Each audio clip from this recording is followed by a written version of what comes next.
Car साथियों, स्वागत है आप सभी का विद्या कसम किसी यूट्यूब चैनल पर। जहां आप लोग देख रहे हैं एमपीपीएससी प्रीलिम्स 2024 के लिए हम एक नया वीडियो लेकर आ गए जिसका सीरियल नंबर है 9। और यहाँ टोटल वीडियो होने वाले हैं 15 दिन में 15 वीडियो। ये आपके सफलता के 15 वीडियो कहलाएंगे जो एमपी जीके से स्पेशल आपसे जुड़े हुए होंगे। आज का टॉपिक हमारा मध्य प्रदेश के प्रमुख पर्यटन स्थल। यहाँ से एक क्वेश्चन हर साल पूछा जाता है, आपको ध्यान रखना है कि ये क्वेश्चन आपका गलत नहीं होना चाहिए, क्योंकि ये क्वेश्चन बहुत सिंपल होंगे देखने में और आप गलत करोगे तो आप बाहर हो सकते हो। चलो बिना समय गवाए आगे बढ़ते हैं। पहले हम लोग ये जान लेते हैं कि धरोहर स्थल होते क्या हैं या पर्यटन क्या होता है ना। तो पर्यटन से ऐसा क्या होता है कि जब भी आप मनोरंजन के, धार्मिक पुण्य के, लाभ के, शिक्षा की प्राप्ति के लिए, अनुसंधान के लिए, स्वास्थ्य लाभ के लिए किसी एक स्थान से दूसरे स्थान पर जाते हैं उसको पर्यटन कहा जाता है ना।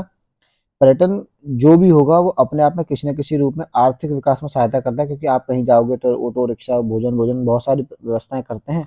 तो इसका लाभ किसको मिलेगा? आर्थिक विकास को मिलेगा। मध्य प्रदेश में यदि हम पर्यटनों का बंटवारा करेंगे तो धार्मिक आधार पर पर्यटन स्थल मिल जाएंगे, प्राकृतिक सौंदर्य के आधार पर मध्य प्रदेश के विश्व धरोहर स्थल मिल जाएंगे और ऐतिहासिक पर्यटन स्थल मिल जाएंगे, है ना। ये कुछ एग्जांपल्स मैंने आपके सामने दे रखे हैं, आप एक बार इन एग्जांपल्स को जरूर पढ़ लेना, है ना। आगे बढ़ते हैं हम लोग। मध्य प्रदेश के धार्मिक पर्यटन स्थलों में पहली हम लोग बात करेंगे उज्जैन की। उज्जैन क्षिप्रा नदी के तट पर स्थित है। प्राचीन काल में इसको अच्युतगामी, उज्जैन, हेमशृंगा, कनकभंगा, भोगवती आदि नाम जाने जाते थे। अवंती के नाम से इसका उल्लेख है ना सबसे पहले ऋग्वेद की ऋचा में मिलता है। ऐसा माना जाता है पुरानी कथाओं में कि महेशमती में हयवंश काम करता, जिसके राजा थे कीर्तिवीर्य, सहस्त्रार्जुन तथा तालझंग के पुत्र थे अवंती। इन्होंने अवंती की स्थापना की। लेकिन बौद्ध ग्रंथ ये मानते हैं, बौद्ध ग्रंथ में कौन सा ग्रंथ? दीपवंश, ये मानता है कि राजा अच्युतगामी ने ही क्या किया था? उज्जैन नगर की स्थापना की थी। उज्जैन अवंती के नाम से प्रसिद्ध एक महाजनपद था। ये महाजनपद की दो राजधानियां थीं। उत्तरी अवंती की राजधानी उज्जैनी थी और दक्षिणी अवंती की राजधानी माहिष्मती थी, है ना। आपको ये ध्यान रखना है। धार्मिक दृष्टि से देखोगे तो उज्जैन में क्षिप्रा नदी पर प्रत्येक 12 वर्ष के पश्चात क्या होता है? रामघाट है एक, वहाँ रामघाट पर एक सिंहस्थ महाकुंभ लगता है। ऐसा कहा जाता है कि जब सिंह राशि में बृहस्पति ग्रह और मेष राशि में सूर्य ग्रह स्थित हो जाता है तो उज्जैन में सिंहस्थ का आयोजन किया जाता है ना। उज्जैन में मंगल ग्रह की भी उत्पत्ति मानी जाती है ना। महाकालेश्वर मंदिर आपका कहाँ है? उज्जैन में ही है। ये 12 ज्योतिर्लिंगों में से एक है जो दक्षिण मुखी है, ये सबसे प्रमुख है ना। मंगलनाथ क्या है? मंगलनाथ पृथ्वी का केंद्र बिंदु है, ये भी उज्जैन में पाया जाता है। आपको ये ध्यान रखना है, सबसे पहले भूगोल का ज्ञान की प्राप्ति भी लोगों को या हिंदू व्यक्तियों को यहीं से हुई थी। नागचंद्रेश्वर मंदिर कहाँ है? ये भी महाकाल मंदिर के तीसरे फ्लोर पर पाया जाता है और नागपंचमी के दिन ही खोला जाता है, वर्ष में यानी कि एक बार खुलता है। गढ़काल का मंदिर कहाँ है? ये कालिदास ने माँ की अर्चना पूजना इसी मंदिर में की थी, है ना। सांदीपनी आश्रम क्या है? सांदीपनी आश्रम में कृष्ण, बलवान और सुदामा ने शिक्षा ग्रहण की थी, ये भी उज्जैन में है ना। आपसे कुछ भी पूछा सकता है। अगर हम औद्योगिक दृष्टि से देखेंगे तो उज्जैन में एशिया का सबसे बड़ा सोयाबीन संयंत्र स्थापित किया गया। और नागदा में क्या है? नागदा भी उज्जैन में ये एरिया पड़ता है। नागदा क्या है? कृत्रिम रेशम उत्पादन एवं सल्फ्यूरिक एसिड कारखाने के लिए प्रसिद्ध माना जाता है। नागदा कहाँ पड़ता है? उज्जैन में। सीधे सीधे क्वेश्चन बनेंगे आपसे ना। यहाँ से अभी कुछ ही दिन पहले क्या हुआ? मिट्टी के बर्तन प्राप्त हुए, है ना। डांगन वाला या डांग वाला ये उज्जैन में पड़ता है। ये ताम्रपाषाण कालीन स्थल है। काया था ये भी उज्जैन में पड़ता है। इसकी खोज 1964 में बी एस वाकरकर ने की थी। चंबल की जो सहायक नदी है, छोटी सिंध जिसको कहा जाता है, छोटी सबसे सहायक छोटी नदी है कौन सी? काली सिंध, है ना। इसके दाएं तट पर स्थित है ये ना। कायथा में ब्राह्मीर नामक एक जो हमारे प्रसिद्ध विद्वान माने जाते हैं, इनकी जन्मस्थली भी कायथा माने जाते हैं। ओंकारेश्वर खंडवा में पाया जाता है और इसी को ही मंदाता के नाम से जाना जाता है। इक्ष्वाकु वंश के राजा थे मंदाता। मंदाता नहीं, मुचकुंद इनके वंशज थे। मुचकुंद ने मंदाता की याद में टाकरी बड़ी पहाड़ी या फिर श्रृंग पर्वत या अमरकंटक के प्रदेशों को जीतकर मंदाता नगरी की स्थापना की थी। यहाँ पर 12 ज्योतिर्लिंगों में से एक ज्योतिर्लिंग पाया जाता है, उसको ममलेश्वर अमलेश्वर हम लोग कहते हैं। ये ज्योतिर्लिंग स्थापित यहाँ किया गया है। ये खंडवा में ओम के आकार हमको दिखाई देता है, इसलिए हम उसको ओमकारेश्वर भी कहते हैं ना। शंकराचार्य की गुफा पाई जाती है, नर्मदा के घाट पाया जाता है, सिद्धनाथ की गुफा, 24 अवतार, काजल रानी की गुफा, गोविंद भगवत पदाचार्य की गुफा, भ्रतरी की गुफा भी ये कहाँ पाई जाती है? हमारी उज्जैन के अंदर ही पाई जाती है ना। तो आपको ये याद रखना है। अगला देखते हैं हम लोग कि महेश्वर खरगोन की बात कर लेते हैं। खरगोन जिले में नर्मदा नदी के तट पर ही महेश्वर, जिसे पहले माहिष्मती कहा जाता था, अवंती जनपद की दक्षिणी राजधानी माना जाता था, है ना। महेश्वर में नर्मदा नदी के दक्षिण तट पर एक स्थान पड़ता है, नवदा टोली। ये पुरातात्विक स्थल है ना। यहाँ से सभ्यताओं का क्रमबद्ध ज्ञान प्राप्त हमको हो जाता है ना। कालिदास के रघुवंश में महेश्वर का वर्णन मिलता है, जहाँ और चीनी यात्री एनसांग ने भी अपने ग्रंथों में महेश्वर का वर्णन किया हुआ है ना। चंद्रवंश के राजा थे, हयवंश के माहेशमती। यहाँ इक्ष्वाकु के राजा थे, मुचकुंद को पराजित कर दिया था, है ना। और नर्मदा नदी पर जितने भी शहर थे या नगर थे उन सबको जीत लिया, तो इसी के बाद उसको नाम दिया गया माहेशमती साम्राज्य, है ना। माहेशमती अहिल्याबाई और हयवंश दोनों की राजधानी रहा है। हयवंश के सबसे प्रमुख राजा माने जाते हैं कीर्तिवीर सहस्त्र अर्जुन, जिनकी 1000 भुजाएं मानी जाती हैं, जो नागवंशी को पराजित करके निमाड़ छोड़ने पर विवश कर दिया था ना। अन्य प्रमुख स्थल कौन कौन से हैं यहाँ पर महेशमती में? तो सहस्त्रधारा जलप्रपात, राजेश्वर मंदिर, देवी अहिल्याबाई संग्रहालय, नबदा टोली, ये प्रमुख स्थल अलग है ना। चित्रकूट कहाँ पड़ता है? सतना में। चित्रकूट सतना जिले में ही है, और सतना जिले में एक धार्मिक और प्राकृतिक दोनों महत्व का स्थल पाया जाता है। ये कौन सी नदी पर है? मंदाकिनी नदी पर। ऐसा माना जाता है कि भगवान श्री राम ने अपने 14 में से 11 वर्षों तक का जो समय था ना, वो चित्रकूट में बताया था। चित्रकूट में ही मंदाकिनी के नदी के तट पर ही गोस्वामी तुलसीदास ने रामचरितमानस की रचना की थी। ऐसा कहा जाता है कि चित्रकूट में ही महर्षि अत्रि और उनकी पत्नी सती अनुसुईया का आश्रम स्थित है। अनुसुईया इतने ज़्यादा अपने धर्म कर्म का पालन करती थी, सत्यत्व का पालन करती थी, जिससे ब्रह्मा विष्णु महेश को बालावतार लेने पर विवश होना पड़ा था। अकबर के दरबार में एक नवरत्न थे, अब्दुल रहीम खान खाना, इसका संबंध भी चित्रकूट से ही माना जाता है। और यहाँ और कौन कौन से अलग स्थान पाए जाते हैं? तो कामदगिरी पर्वत भी आपको चित्रकूट में है, स्फटिक शिला भी चित्रकूट में, हनुमान धारा चित्रकूट में, गुप्त गोदावरी, सीता रसोई, जानकी कुंड, भरत कुंड, जहाँ भरत और राम पहली बार एक साथ मिले थे, है ना, वनवास पहुंचने के बाद, तो इसको भरत कुंड कहा जाता है। ये भी कहाँ है? आपका चित्रकूट में ही है। इसको आप स्टार लगा के याद कर लीजिए। मैयर सतना में। हम लोगों ने यहाँ सतना जिले में इसलिए लिखा है, हो सकता है पेपर पहले बना हो तो पुराने डाटा के हिसाब से बना होगा, है ना। सतना जिले में मैयर जो था उसको 2009 में एक पवित्र स्थान घोषित किया गया धर्म के आधार पर। माँ शारदा का त्रिकुटा पर्वत पर एक मंदिर बना हुआ है। शारदा की मूर्ति की स्थापना अगर हम पुरानी मान्यताएं देखेंगे तो गोविंद सिंह जूदेव ने की थी, है ना। विक्रम संवत 559 में ही मैयर जो था वो उस्ताद अली खां की कर्मस्थली रहा था। अलाउद्दीन खां ये बहुत अच्छे वादक रहे, है ना। तो आपको ध्यान रखना है कि और कौन कौन से हैं। तो आलाउदल का अखाड़ा है, गोला मठ मंदिर है, पतियानदाई मंदिर है, जलपाई देवी है ना। ये सारे स्थल मैयर सतना में ही पाए जाते हैं। भरूच कहाँ पाया जाता है? सतना में पाया जाता है।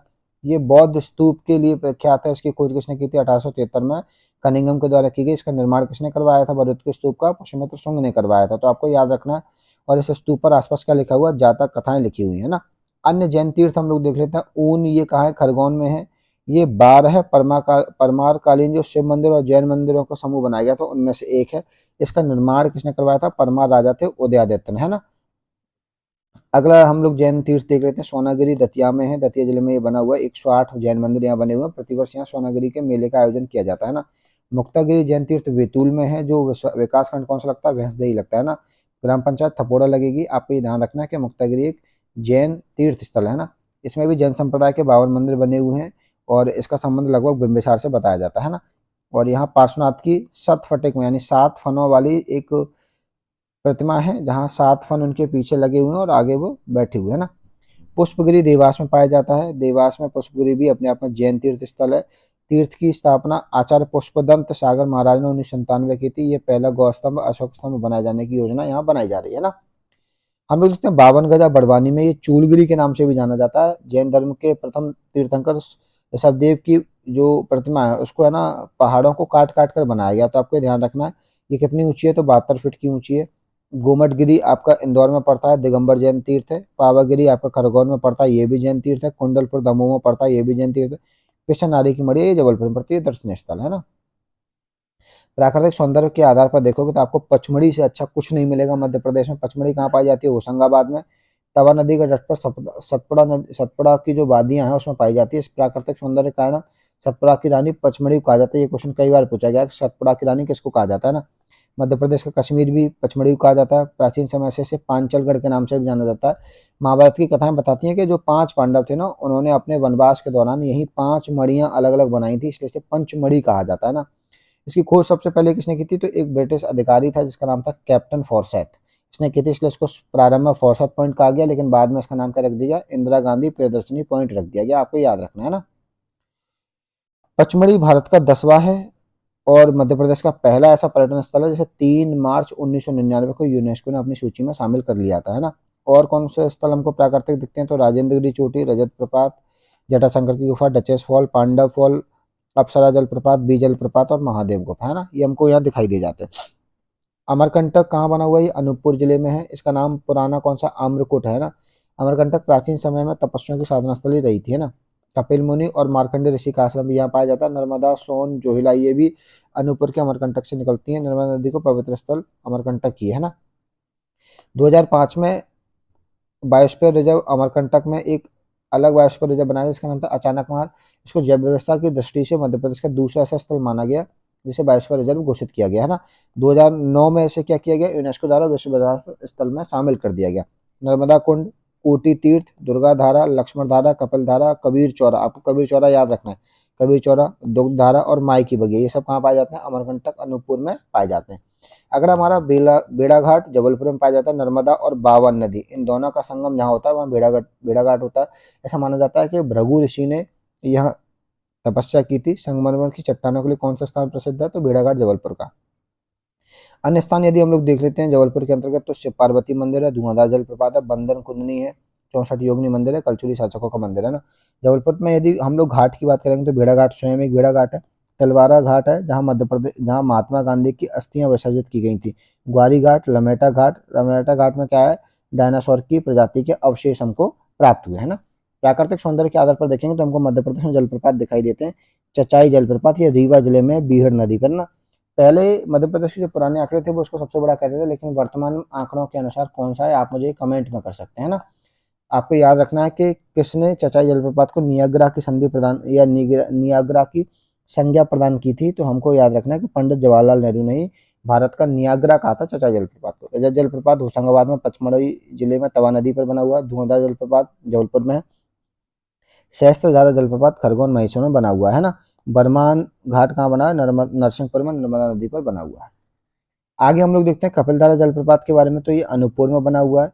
यहाँ कपिल मुनि का निवास स्थान माना जाता है और कपिलेश्वर मंदिर भी यहीं बना हुआ है। ऐसा माना जाता है कपिलधारा जलप्रपात के पास में बैठकर ही कपिल मुनि ने सांख्य दर्शन की रचना की थी। तो आपको याद रखना है कि सांख्य दर्शन की रचना कहाँ की गई, अनूपपुर जिले के कपिलधारा जलप्रपात के पास। बी फॉल्स कहाँ पाया जाता है, होशंगाबाद में पाया जाता है, पचमढ़ी में। इसको वी फॉल्स को ही जमुना जलप्रपात भी कहते हैं ना। अप्सरा फॉल्स कहाँ पाया जाता है, ये भी होशंगाबाद में पाया जाता है। एकमात्र हिल स्टेशन है जो पर्यटन को स्वर्ग बनाता है ना। आप ये मान लीजिए कि पचमढ़ी में ही ये सब पाया जाता है, होशंगाबाद के आसपास।